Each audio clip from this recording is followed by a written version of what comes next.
Have you ever pondered about the power of invisibility in the realm of power dynamics and leadership? It's quite the thought-provoker, isn't it? Today, we'll unravel the concept a bit as we delve into the first law from the book, The 48 Laws of Power, Never Outshine the Master.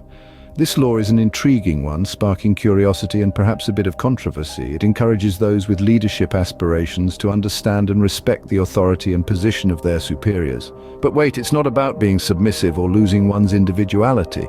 It's about being strategic and tactful. It's about knowing when to shine bright and when to dim your light, to maintain a harmonious power dynamic.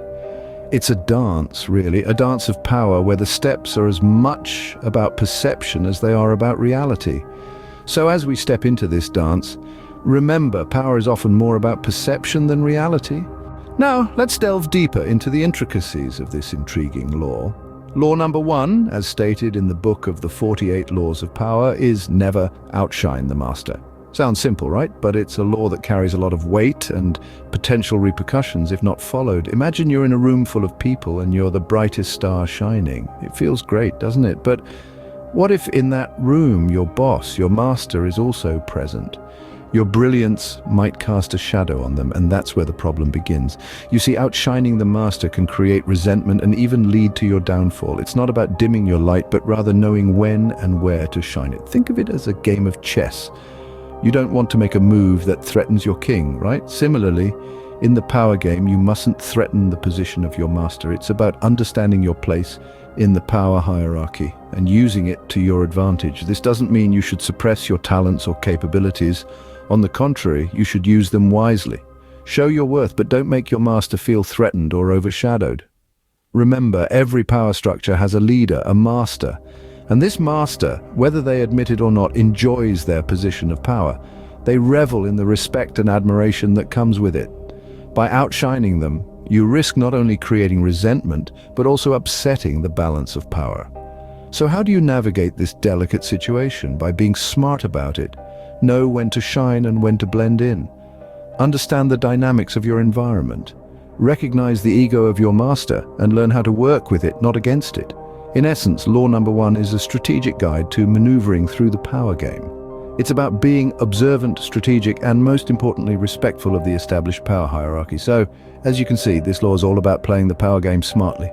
Let's recap the key takeaways from this powerful law. The first law from the book of 48 Laws of Power teaches us the importance of never outshining the master. It's an essential lesson in understanding authority and the dynamics of power. It's not so much about suppressing your talents, but about understanding the right time and place to display them. Just as the sun outshines the moon during the day, there's a time for everyone to shine. This law isn't about encouraging subservience, but about promoting strategic thinking and respect for the established power structures. It's about learning to navigate through these structures with tact and strategy. Just as a sailor uses the wind to steer his ship, you too can use the currents of power to steer your path. Remember, it's not about being a sycophant or a doormat. It's about understanding that every environment has a hierarchy, and understanding that hierarchy can help you progress and succeed. It's about recognizing the masters in your life, be it your boss, your mentor, or a senior colleague, and learning from them rather than trying to outshine them.